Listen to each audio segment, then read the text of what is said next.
2,47,130 கோடி கடன். மின்சாரத்துறையில் வெள்ளை அறிக்கை வெளியீடு. மின்சாரத்துறையில் தற்போது 2,47,130 கோடி ரூபாய் கடன் உள்ளதாக அமைச்சர் CTR நிர்மல்குமார் வெள்ளை அறிக்கையை வெளியிட்டுள்ளார். மேலும் கடந்த 5 ஆண்டுகளில் 343 பேருக்கு பணி வாய்ப்பு வழங்கப்பட்டுள்ளதாகவும் தெரிவித்துள்ளார். தாவேகா அரசு ஆட்சிக்கு வந்த தமிழ்நாடு முழுவதும் பல மணி நேரம் மின்வெட்டு நிலவுவதாக தொடர்ந்து புகார்கள் இருந்தது. இதனிடையே தமிழகம் இருளில் மூழ்கியுள்ளது என்றும் அதற்கு தாவேகா அரசின் நிர்வாகத்திறன்தான் காரணம் என்றும் சட்டப்பேரவையில் எதிர்க்கட்சித் தலைவர் உதயநிதி குற்றம் சாட்டினார். இதற்கு பதிலளித்த அமைச்சர் CTR நிர்மல்குமார் முந்தைய ஆட்சியில் மின்துறையில் பல்வேறு முறைகேடுகள் நடந்துள்ளது எனவும் உள்கட்டமைப்பு வசதிகள் மேற்கொள்ளப்படவில்லை என்றும் குற்றம் சாட்டினார்.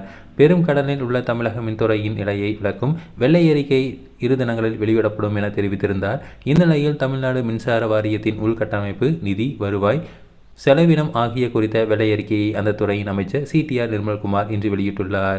அதில் மின்சாரத்துறையில் தற்போது 2,47,130 கோடி ரூபாய் கடன் உள்ளதாக தெரிவிக்கப்பட்டுள்ளது. மேலும் கடந்த 5 ஆண்டுகளில் மட்டும் 86,000 கோடி கடன் வாங்கியுள்ளனர் என்றும் தெரிவிக்கப்பட்டுள்ளது.